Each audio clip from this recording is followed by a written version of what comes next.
Family and fellow soldiers, I'm the Professor, and this is the Moment of Truth. And now the Friday Crime Report. Pike County, Ohio. Last week, the story of a horrifying crime that happened more than 6 years ago saw what is its next to last chapter unfold. For those of you who have followed me for any significant amount of time, you know that occasionally I've mentioned the Pike County Massacre. Pike County is in the Appalachian part of Ohio state. It's a lot of rural communities, Confederate flags, and people who absolutely love guns. Now, I need to say from the outset that while the Pike County Massacre is simple, at least in structure, the names of the people involved are not. That's because there are a lot of people involved in this crime, and very close family ties between all of them, as you would expect from this region of the country, and a lot of parents and children with the same name, so it's going to get a little confusing, but I'll try to keep it simple. The Pike County Massacre was a crime that I highlighted when it first occurred way back in 2016 in what was the previous incarnation of my Crime Report series. That was apparently too on the nose for the white supremacists of YouTube because it publicized crimes that the white media and society in general don't want anyone talking about. But over the years, I would occasionally bring it up just to remind people that this horrifying incident had happened, and I told you that I would be keeping tabs on it, and I have. This crime report started on April 22, 2016. It was on that date at 7:25 a.m. when 911 Dispatch in Piketon, Ohio received a distress call from a woman named Bobby Jo Manley. Bobby Jo, accompanied by one of her friends, had gone to the home of her brother-in-law to feed the animals, and she used a key she had on her to access the home. It was there when she found the bodies of her brother-in-law, Chris Roden Sr., along with his cousin, Gary Roden. Chris Sr. had been decapitated. Man, what's going on? There's blood all over the house. The first panic call for help. My brother-in-law's in the bedroom. It looks like I beat the hell out of him. After finding those two corpses, Manley and her friend checked a nearby trailer on the property where they found two more victims. Clarence Frankie Roden, along with his fiancée Hannah Gilley. Both bodies had been riddled with bullets. Clarence and Hannah had two children, a baby and a 3-year-old. Both of the children were unharmed, though the baby was covered in blood. By this point, Bobby Jo's brother James Manley had arrived at the scene, and he found his sister holding Clarence and Hannah's baby Ruger in the middle of this scene of carnage. Bobby Jo told James about the 4 corpses. James got in his truck and drove to the trailer of another of his sisters, Dana Roden, who was Frankie Roden's mother. James had planned to go to Dana's home and tell her what had happened, but he would never get the chance. When he arrived at Dana Roden's trailer, he found it dark inside. He called out for Dana, but no one responded. In the darkness, James Manley felt his way through the home until he came to Dana's bedroom. He said that he felt a body on the bed, and he felt it and shook it trying to wake her up. He then felt a pillow over the body's head, and when he tried to remove it, he found it was stuck. Dana Roden had also been killed. In another room of the trailer were the corpses of Dana's daughter, 19-year-old Hannah Roden, along with Hannah's brother Christopher Roden Jr., who was only 16. Both of them had been riddled with bullets too. The only survivor in the trailer was Hannah's 4-day-old newborn infant, Kylie. The baby had been positioned so that it could still nurse from its dead mother. As it turned out, Hannah had previously had another baby daughter, Sophia, but the child wasn't there. Sophia was with her father at the time, who didn't live with Hannah. At 1:26 p.m., 5.5 hours after the first bodies had been found, 911 received a second call. This one was made by another Roden family cousin, Donald Stone. He found the body of Kenneth Roden, who was the brother of Chris Sr., dead in his trailer. That brought the body count to 8 people in all, and all of them family members. Police would conclude that the killings all took place in the early morning hours. It would be later found out that there were no cell phones found at any of the murder scenes. Whomever did the crime took the victims' cell phones. As police searched the properties, they found a large illegal marijuana growing operation there. When this was uncovered, the white media began speculating heavy that the massacre was drug-related. But it seems the main reason the white media played up that particular angle was because they wanted to say that it wasn't done by any of the locals. CNN, the clueless nitwit network, was leading the charge on that one, drawing speculation and empty connections and inferences where there were none. They said that in 2012, 4 years before the massacre, authorities had found a major marijuana operation in Pike County that they suspected had ties to a Mexican cartel. Suspected.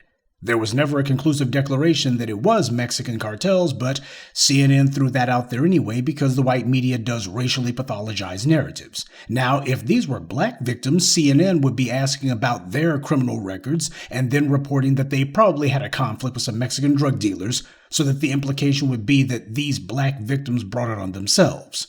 But in this case, CNN simply implied that the Mexicans did it and then quickly moved on. They did this even though Ohio's Attorney General at the time, Mike DeWine, never said that there was any connection at all between the 2012 marijuana growing operation and the one at the Roden properties. So if the Attorney General of the state didn't say that, if the police didn't say it, why did CNN say it? Because they changed their reporting and their coverage depending on the color of the people they're talking about. I, for one, never believed that this massacre had anything to do with drugs, because there was never any report of any money missing, and the marijuana operation was intact. Why run around killing all these different people in 4 different locations?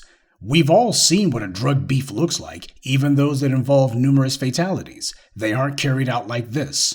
Whatever this was, it was obvious to me that it was someone who knew the Rodens personally. It wasn't drugs. The Hamilton County Coroner's Office flatly refused to release any details from their autopsy reports. A number of Ohio publications had to sue, and the Supreme Court of Ohio ruled that the autopsy report could be made public, but the authorities had the right to redact as much of it as they wanted. You can guess what happened next. The authorities basically redacted everything but the names of the victims. The autopsy report also redacted the findings of the coroner's toxicology report. It would later be revealed in court that Gary Roden had been found to have cocaine in his system. His family would testify that he had been a recreational drug user. Investigators had absolutely no suspects in the massacre, and there wouldn't be any for some time. The victims would be buried. Weeks of no leads or breaks in the case eventually turned into months, and then a year. Investigators had received over 1,000 tips, interviewed some 500 witnesses, and executed 40 search warrants in their efforts to crack the case. But for a good long while, they had nothing. Finally, in May 2017, state and local investigators executed a search warrant for a 71-acre farm in Peebles, Ohio. The farm had belonged to Edward Jake Wagner. Jake Wagner was the boyfriend of one of the victims, Hannah Roden. Hannah Roden had 2 daughters. The newborn baby who had been found beside Hannah's corpse was Kylie, her youngest daughter. She was fathered by another man, not Jake Wagner. However, Sophia was her first daughter, and she was in Jake's custody. As it turned out, there had been a contentious custody battle between Jake and Hannah over Sophia. After Hannah's murder, Jake Wagner took his daughter Sophia, now 3 years old, to Kenai, Alaska. The goal, he said, had been to get the child away from all the negative press surrounding her mother's murder. The 4 main people of interest in the investigation was the eldest male of the Wagner family, George Billy Wagner, his wife Angela Wagner, and their 2 sons, George Wagner IV and his brother Jake Wagner. Investigators would remain focused on the Wagner family for the remainder of this investigation. Another year passed. In May 2018, the Ohio Bureau of Criminal Investigation got authorization to wiretap the Wagner family. They wiretapped the family's phones. They also bugged the semi-truck that Jake and his brother George Wagner IV used when they drove their delivery routes for the trucking company they worked for. According to the agents, the 2 brothers got into frequent screaming matches about whether Jake's new wife had been molesting Sophia. The allegation originated with George and Jake's mother, Angela Wagner. The 2 Wagner boys also traded racial slurs during the recordings. During one recording, George Wagner is in his semi-truck driving down the highway, and he's recorded taunting the BCI on his phone saying, "Yes, Ryan, I know you're listening to this." He was referring to BCI Special Agent Ryan Scheiderer, who was leading the murder investigation. During another wiretapped phone conversation, George Wagner was railing against the BCI for investigating his family members. During this particular rant, George Wagner said that the family ought to retaliate by exposing the corruption in the sheriff's department that they knew about, as well as other branches of law enforcement. The recordings showed that the Wagner family was under tremendous stress as a result of their own in-family squabbling, and that they knew the authorities were still investigating them as the suspects in the Pike County Massacre. At one point, Angela Wagner called George and told him not to use his cell phone anymore, and she instructed him to tell his brother Jake to also stop using his. Also, she informed them that if they were arrested, they should refuse to sign anything and demand an attorney. Angela told George the reason she wanted him and his brother to do this was because Jake had been too friendly with BCI agents in the past. I found that amusingly ironic, because in one wiretap recording, George is arguing with Jake, and he threatens to rat Jake out because, as George put it, every time I try to do something, you rat me out. Now keep in mind, the cops didn't really have anything concrete on the Wagners, but just the fact that the police made it clear they were still pursuing the case and occasionally talking to the Wagner family relatives so that word would get back to the Wagner clan, that was making the Wagners crack. Just a little tidbit for some black folks to keep in mind about police investigations. However, on June 26, 2018, investigators recorded George and his brother in yet another screaming match, with George telling Jake to cut ties with his new wife because George suspects her of working with the police and lying about where she's been going during the day. George at one point shouts at Jake, "You're the reason we're in this mess, and we get electrocuted, I want you to realize it's your fault." Finally, on November 13th, 2018, George Billy Wagner III, Angela Wagner, George Wagner IV, and Edward Jake Wagner were all arrested and charged with aggravated murder. All of the defendants pleaded not guilty. The authorities said that they would seek the death penalty for all of them. That was in 2018. There was absolutely nothing of any note that happened in 2019, and then, of course, with the pandemic, the wheels of justice ground to a halt. Nothing truly significant happened with this case until April 22, 2021. It was on that date that Jake Wagner appeared in court and changed his plea from not guilty to guilty. He copped to a slew of charges, including 8 counts of aggravated murder and unlawful sexual conduct with a minor. He also admitted that he took the victim's cell phones from the scenes the night of the massacre so that they couldn't be used as evidence against him. In exchange for his plea, he avoided the death penalty. Also, as a condition of his plea agreement, prosecutors had to agree not to seek the death penalty against the other Wagner family members if he testified against them. During his plea hearing, Jake admitted that crime ran in his family, and he'd been a criminal since at least the age of 10, testifying that it was his father who had taught him how to pick locks, how to break into vending machines, steal cattle, vehicles, and fuel from semi-trucks. Jake also testified that his mother Angela had burned down houses for money, and that, speaking of houses, the Wagners had built a big, nice house using materials they had stolen. On September 10, 2021, Angela Wagner pleaded guilty to conspiracy to commit aggravated murder and other charges, and agreed to testify against her son George Wagner IV and his father, her husband, Billy Wagner. Angela Wagner's looking at least 30 years minimum. As for Jake Wagner, he's going to be in prison for life. As prosecutors told it, Jake Wagner began dating Hannah Roden when she was only 13 years old. He was 20 at the time. He got this child pregnant at the age of 15. That was when Hannah Roden gave birth to their daughter. Notice how nobody was charged with statutory rape or anything until after the massacre happened? Nobody filed any charges. There was no investigation or bad press for Jake Wagner at this point.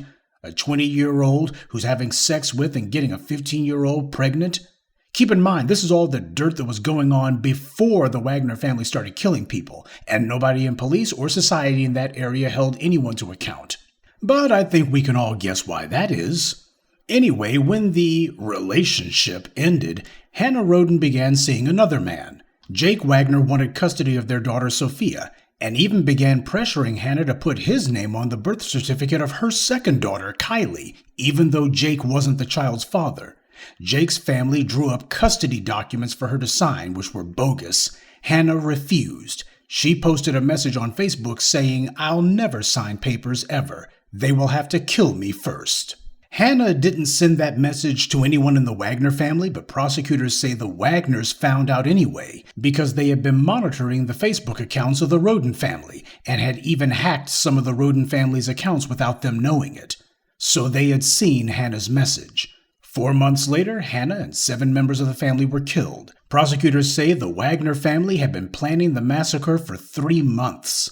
A number of things had led investigators to the Wagners, including a gun casing they had found outside the Wagner home that matched one from a gun that killed 5 of the victims. Agents for the Ohio BCI testified that it was Billy Wagner's idea to kill all the Rodens. Apparently, Billy and Jake had the idea to kill Hannah, but Billy reasoned that if they only killed Hannah, then the rest of the Roden family would come after them, so best to eliminate them all. Jake testified at trial that he killed 5 of the 8 members so that they wouldn't be able to implicate him or his family later on. He also claimed his brother George accompanied them on the kill spree, but he says his brother didn't kill anyone. Jake's brother George Wagner refused to take any plea deal. He went on trial this year, and last week, George Wagner IV was found guilty on all 22 counts against him, including aggravated murder, conspiracy, the works. Of course, because of his brother's cooperation, prosecutors didn't seek the death penalty. George Wagner IV is set to be sentenced later this month. As for Billy Wagner's trial, that's expected to take place next year. That's going to mark 7 years from the date of the massacre, 5 years since the perpetrators were first arrested. This is how long it takes to put people in prison when they have genetic immunity from law.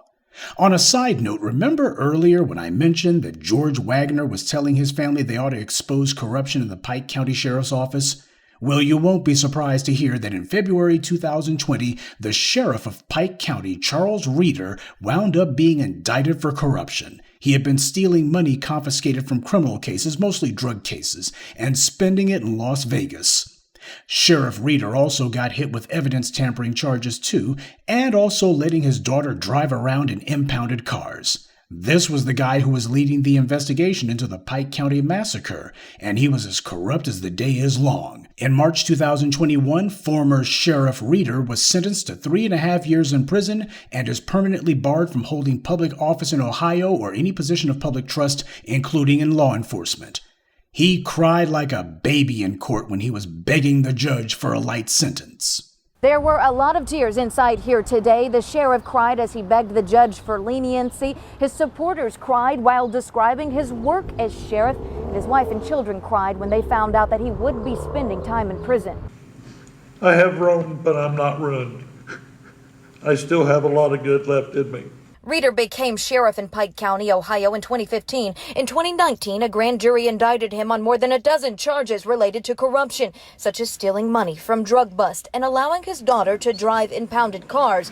By 2020, he pleaded guilty to 5 of the charges, and today, Judge Patricia Cosgrove sentenced him for that. Well, I guess now we know at least one of the reasons that this case took so long to solve and why there was so little progress for so long. This massacre is the 21st century version of the Hatfields and McCoys, family clans out in Appalachia at war with each other. And that's no surprise because the Hatfields and McCoys feud also took place in the same region of the country. It's also a case study in why these white supremacists love to go live out in the middle of the sticks. These are the places that describe themselves as the real America. Well, they're right. Marrying cousins, allowed to have sex with minors without law enforcement doing anything, and even having children by them, stealing anything that's not bolted down or on fire, and speaking of fire, they can set people's houses on fire and then turn around and use stolen materials to build themselves a house. And the sheriff is the most corrupt person in town. These are the people who like to lecture black folks about law and order. 8 people massacred in the night, including children. It's the largest criminal investigation in the history of the state of Ohio, and the white media has been downplaying it ever since, treating it like nothing more than a local story out of Pike County. Because to talk about this one would go against the racially pathologized narrative that the white media has created around crime. They figure if they don't talk about it, people will forget about it. Well, that's what the black media is for. And that's this week's Friday Crime Report. Keep your eyes open and stay on alert, because there's a lot worse criminals out there than the ones the white corporate media chooses to show you. Good day, and be one. I'd like to take a moment to mention some of our contributors. Morris Bowden, Sabrina, Frederica Moore, Pamela Hyman, and Ronald Scott. Salute to them and thank you to everyone for listening, liking, and sharing this message. Black empowerment only exists because of you.